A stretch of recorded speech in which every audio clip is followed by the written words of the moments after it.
now it's time to check out our Frenzy Faves. Not just another comic or Dave. These are our Frenzy Faves. Today, our Frenzy Faves is a favorite Twilight Zone episode. All right, Chris, tell us about the episode we're looking at today. Thanks, Prof. We're going to look at an episode entitled Of Late, I Think of Cliffordville. This was from Season 4. It was episode 14. It was directed by David Lowell Rich. It was written by Rod Serling, but it was based on a story called Blind Alley, written by Malcolm Jameson. The original air date on this was April 11th, 1963. For our cast, we had Albert Salmi as William Feathersmith, Julie Newmar as Miss Devlin, John Anderson as Dietrich, Wright King as Mr. Hecate or Mr. Hecate, Guy Raymond as Gibbons, and John Harmon as Clark. Prof, can you please tell myself and the listeners what happens in the episode Of Late, I Think of Cliffordville? You bet. William Feathersmith is a rich old man. He's a promoter kind of guy, a brusque and pushy salesman, and he's visited by a man named Dietrich. Feathersmith has bought Dietrich's debt and calls it in for payment, which bankrupts and ruins Dietrich. The two apparently knew each other and grew up in the same town of Cliffordville, like in the title. So this is the final victory in Feathersmith's business career. He has destroyed his last competitor and has no more nations to conquer, just like Alexander the Great. After Dietrich leaves, the janitor, Hecate, comes in. The two reminisce about being from the same place because the janitor is also from Cliffordville, Indiana, where you put your pants on one leg at a time, don't you know? Feathersmith left Clifford as a millionaire and Hecate came out as a janitor. Oh, well, everyone has their place. Feathersmith is very drunk and gets into the elevator to go home, but gets off at the wrong floor. And there's a travel agent office there. Well, there's not supposed to be a travel agency here. What's going on? So Feathersmith goes in to figure it out. And the travel agent is a beautiful woman, but she has devil horns. Yeah, you can't have it all, I guess. Feathersmith apparently has no problem with that, though. And she realizes he's the devil. And he figures that he wants to make a deal for his soul, but his soul is already gone. He lost that a long time ago. So she offers him a deal. He can go back to 1910 Cliffordville with like $1,400, all the knowledge he has, and see if he can get rich. That's what he wants to, conquer the nations again. And he knows about some land that years later they'd find oil on. He could buy it and get rich. Yay! So he makes the deal with the devil. He's transported back in time and goes to buy the land.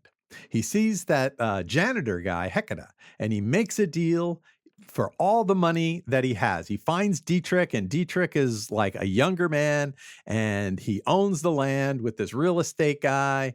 And he's got $1,400, and he is able to negotiate $1,400 to buy the land. So he buys it.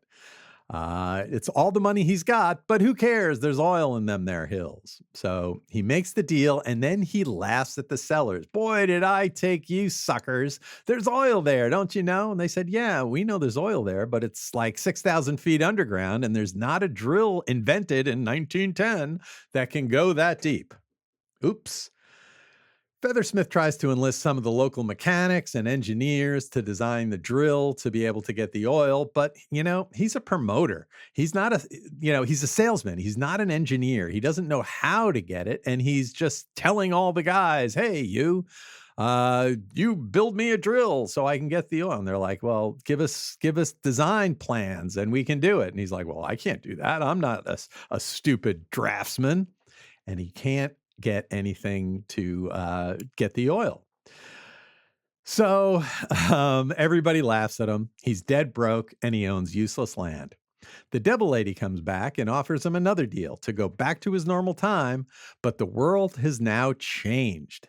He agrees, but he needs $40 for the trip. So he goes into the street and finds that janitor guy, Hecate, who's a young man driving a cab or something, and he sells them the land for $40 and goes back to the present.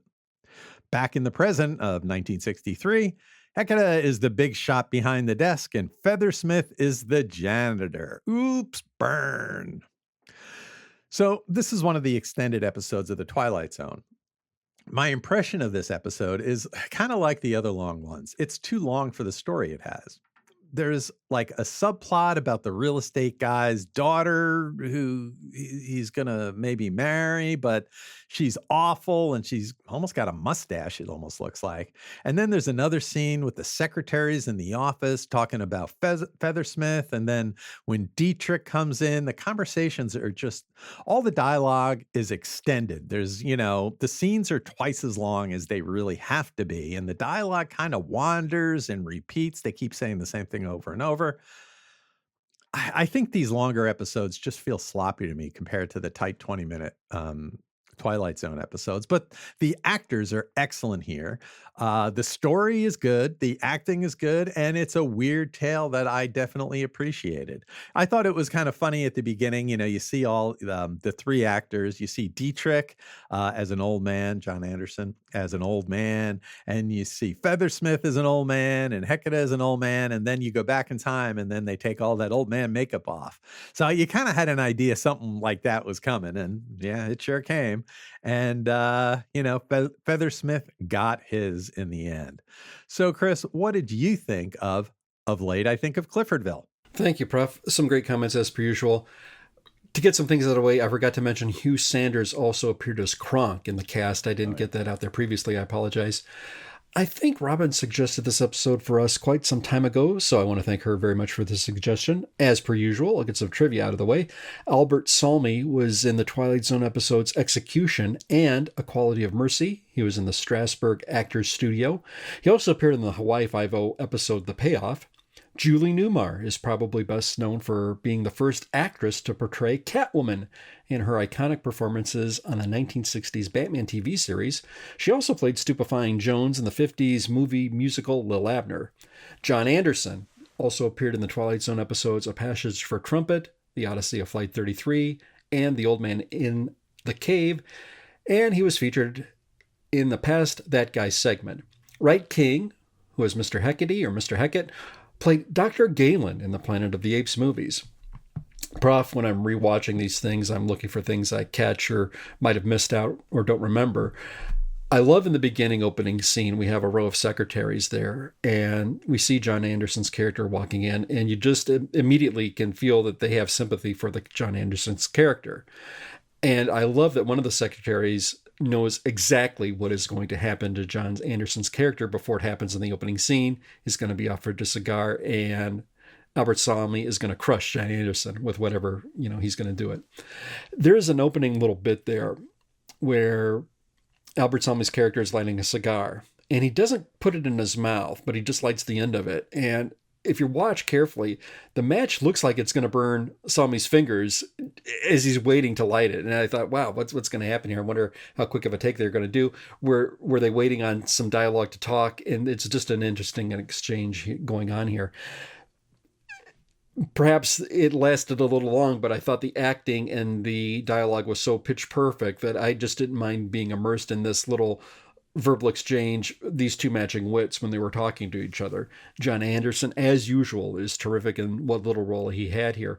Salmi's laughing at Anderson as Anderson is leaving the office is just plain nasty, and you really, really feel for the character. And it's a gut punch.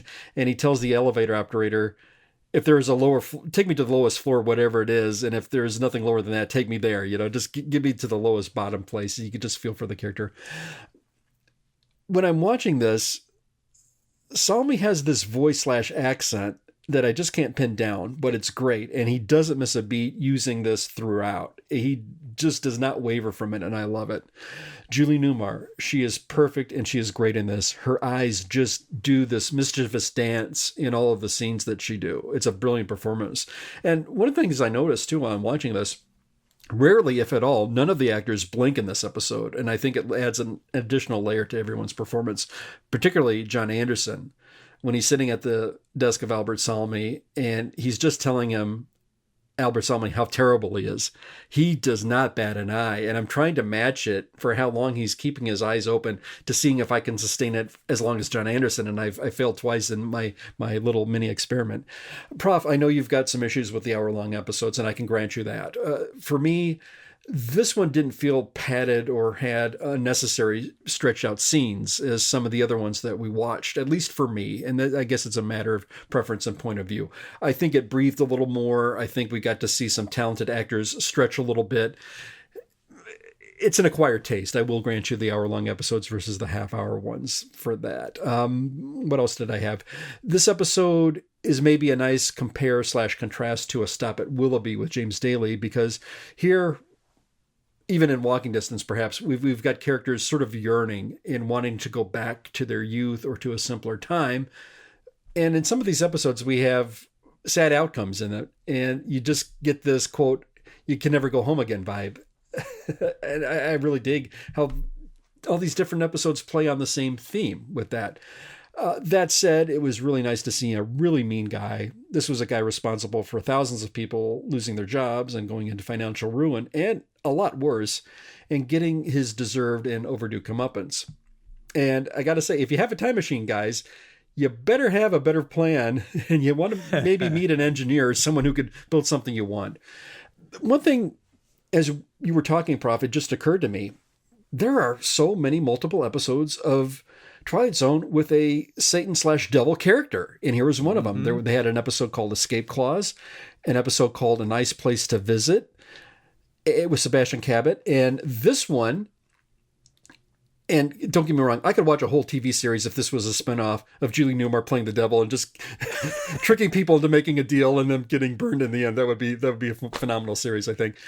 But how often do you see these episodes where we get these characters where they have a devil/Satan character, and in Escape Clause, Nice Places to Visit, in this episode, they make a deal with the devil and they just turn out to be these irredeemable, unlikable characters, and they get what they deserve in the end. And it's almost think, is the devil doing something kind of good here?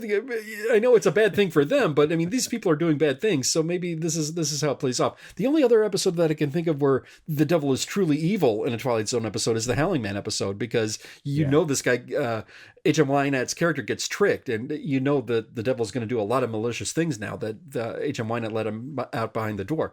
But I think that it's a nice little compare and contrast to look at all of some of these Twilight Zone episodes to examine the Satan/devil character as how they're portrayed in some of these Twilight Zone episodes.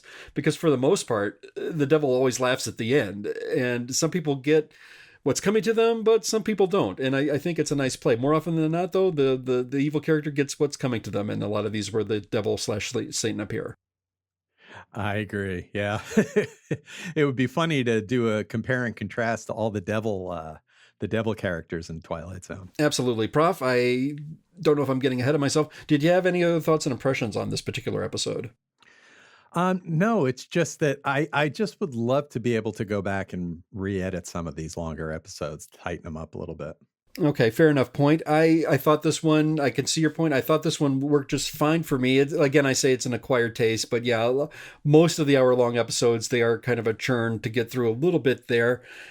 I liked this one, though. I think the acting, particularly with everybody from John Anderson to Julie Newmar to Albert Salmi, were just spot on and fantastic. And I just was really, really immersed in how they portrayed all of their characters.